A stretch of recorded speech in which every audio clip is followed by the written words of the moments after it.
មនុស្សគ្រប់រូបមិនថាអ្នកមានអ្នកក្រអ្នកចេះដឹងឬអ្នកមិនបានរៀនសូត្រឡើយគឺសុទ្ធតែធ្លាប់ខឹងប៉ុន្តែតើអ្វីជាភាពខុសគ្នារវាងការដឹងថាកំពុងខឹងនិងការបណ្ដោយឲ្យកំហឹងគ្រប់គ្រងខ្លួនឯងបានតាមការសិក្សាផ្នែកផ្លូវចិត្តកំហឹងប្រៀបដូចជាភ្លើងប្រសិនបើយើងប្រើវាដើម្បីដុតបំភ្លឺ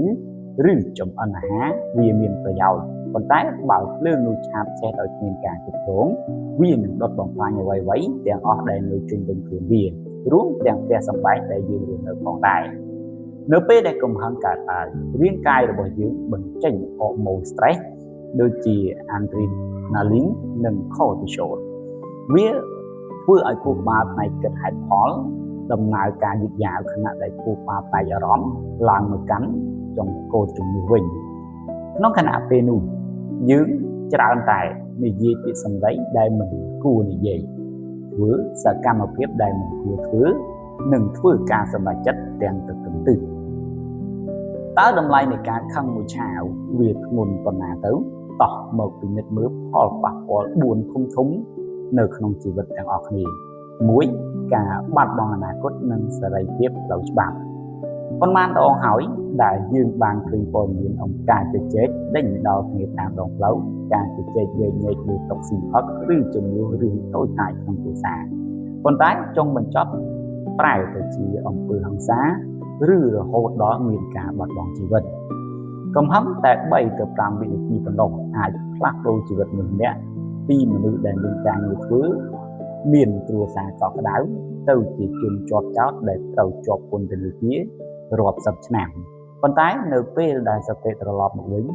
វាពោះពេលបាត់ទៅហើយ2ការបំផ្លាញកិត្តិយសនិងអាជីពការងារក្នុងពិភពធ្វើការនិងជំនឿសេចក្តីទុកចិត្តគឺជាអ្វីដែលត្រូវចំណាយពេលសាងសង់រាប់ឆ្នាំប៉ុន្តែការផ្ទុះកំហឹងនៅចំពោះមុខអតិថិជនមេដឹកនាំឬសហការីអាចបំផ្លាញភាពជឿជាក់ទាំងនោះត្រឹមតែមួយប្រតិភ្នែកមនុស្សដែលមិនអាចគ្រប់គ្រងអារម្មណ៍ខ្លួនឯងបានក៏ខ្សែភ្នែកអ្នកដទៃនឹងមើលឃើញថាជាមនុស្សដែលមិនទាន់ពេញវ័យផ្លូវចិត្តនៅឡើយ3ការបែកបាក់ក្នុងទំនាក់ទំនងនិងគ្រួសារស្ដាប់មើលទៅវាជាការជឿចាប់ណាស់មនុស្សដែលយើងស្រឡាញ់បំផុតឪពុកម្ដាយភរិយាប្តីឬកូនច្រើនតែជាអ្នករងគ្រោះដោយសារកំហឹងរបស់យើងពាក្យសម្ដែងចេញដោយកំហឹងអាចប្រៀបដូចជាដែកគោលដែលបោះចូលទៅក្នុងរបងឈើទោះបីជាយើងដកដែកគោលនោះចេញវិញក៏ដោយក៏ស្នាមប្រហោងនៅលើសាច់ឈើនោះនៅតែមានជានិច្ច4បំផ្លាញសុខភាពផ្លូវកាយនិងផ្លូវចិត្តមនុស្សដែលខឹងច្រើនតែងតែមានបញ្ហាសម្ពាធឈាមបេះដូងនិងប្រព័ន្ធរំលាយអាហារអាក្រក់ជាងនេះទៅទៀតកំហឹងបង្កើតអារម្មណ៍ស្ដាយក្រោយនិងសោកស្ដាយបន្ទាប់ពីវាកន្លងផុតទៅដែលជារឿយៗនាំឲ្យកើតជំងឺបាក់ទឹកចិត្ត depression ទៀតផងមូលហេតុជំរឿចិត្តហេតុអ្វីបានជាយើងងាយប្រគល់ខ្លួនឲ្យកំហឹងគ្រប់គ្រងលោកអ្នកប្រហែលជាឆ្ងល់ថាចុះបើដឹងថាកំហឹងមានផលអាក្រក់បែបនេះតើហេតុអ្វីបានជាយើងនៅតែងាយធ្វើកំហឹងចម្លើយគឺកំហឹងជារឿយៗគ្រាន់តែជាស្រមោលឬជាខែលការពារនៃអារម្មណ៍ផ្សេងទៀតតែប៉ុណ្ណោះជួនកាលយើងខឹងដោយសារតែយើងភ័យខ្លាចនឹងការបាត់បង់ជួនកាលយើងខឹងដោយសារតែយើងអន់ចិត្តឬមានអារម្មណ៍ថាគេមិនឲ្យតម្លៃនិងជួនកាលទៀតយើងខឹងគឺដោយសារតែនឿយហត់ផ្លូវកាយនិងផ្លូវចិត្តពេកដែលគ្មានកន្លែងរំសាយចិត្តនៅពេលដែលអាត្មារបស់យើងត្រូវបានប៉ះពាល់យើងច្រើនតែជ្រើសរើសប្រើកំហឹងដើម្បីការពារខ្លួនព្រោះការខឹងវាធ្វើឲ្យយើងមានអារម្មណ៍ថាអំណាចជាទៀងប៉ុន្តែអំណាចខ្លាំងខ្លាយទេដែលបន្សល់ទុកនូវសេចក្តីវិនាសតែប៉ុណ្ណោះនៅពេលចុងក្រោយតើធ្វើដូចម្តេចដើម្បីកុំឲ្យកំហឹងមួយឆាវមកបំផ្លាញជីវិតរបស់យើងបាននេះជាវិធីសាស្ត្រចំនួន4ដែលអាចយកទៅអនុវត្តបានសម្រាប់បងប្អូនទាំងអស់គ្នា1ច្បាប់6នាទីនៅពេលដែលអារម្មណ៍ខឹងចាប់ដើមពុះកញ្ជើសូមកុំទាន់ប្រតិកម្មមិនថាតាមរយៈពាក្យសម្ដីឬកាយវិការឡើយឈប់តម្រង់ខ្លួនឲ្យត្រង់រួចរាប់ពី1ដល់6ក្នុងចិត្តឬដកដង្ហើមឲ្យវែងរយៈពេល6វិនាទីសិនគឺគ្រប់គ្រាន់ដើម្បីឲ្យខួរក្បាល này vì việc kết đồng pi hai thành nâng phò chấp đám đầm nào ca làm với nâng tiên giờ ca chụp lớn à rong trong khuôn đồ dương ý phát đồ phải giá cảเพราะฉะนั้นใบจุ่มลูกของพุ่งแตกต่างจากกลุ่มส่งปรับเพียกีมาทางเทียบโดยผู้สอนทางปัจจุบันทั้งกำปงกล่าวทหารส่งเพื่อดอกตีดำไปสมบูรณ์ร้องรุ่ยดาวเจนปีกันหลายสัน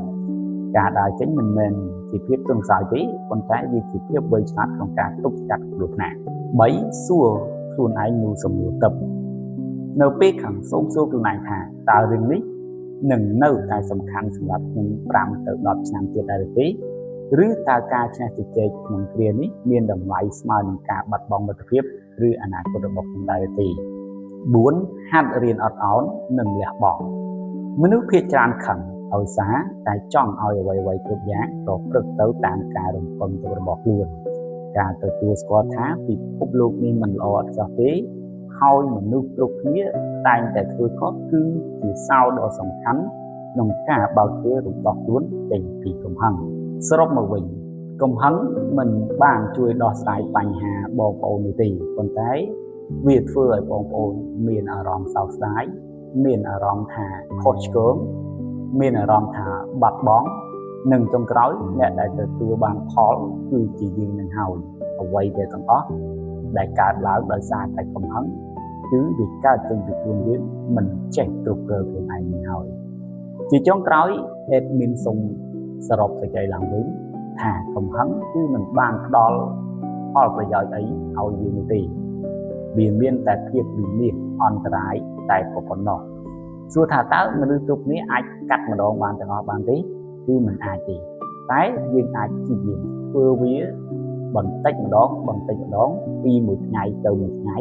ที่ยังกัดบันทอยบันติมาโดนไงนางมุ้ยยืนปรากฏจีบไงกัดดีบางส่วนถ้าเต้ายังกัดต่อยระเบียบนะบางคนต้องออกนี้อาจยิงเปี้ยคือสมาธิดับลูกเตสนาหรือก็อ่านสิบเท่านะได้เพื่อเอาจัดระบบยิงสงบนุ๊กมันชื่อจะท้าบางคนอาจคือบางตึกได้โอ้มือดำเนาะ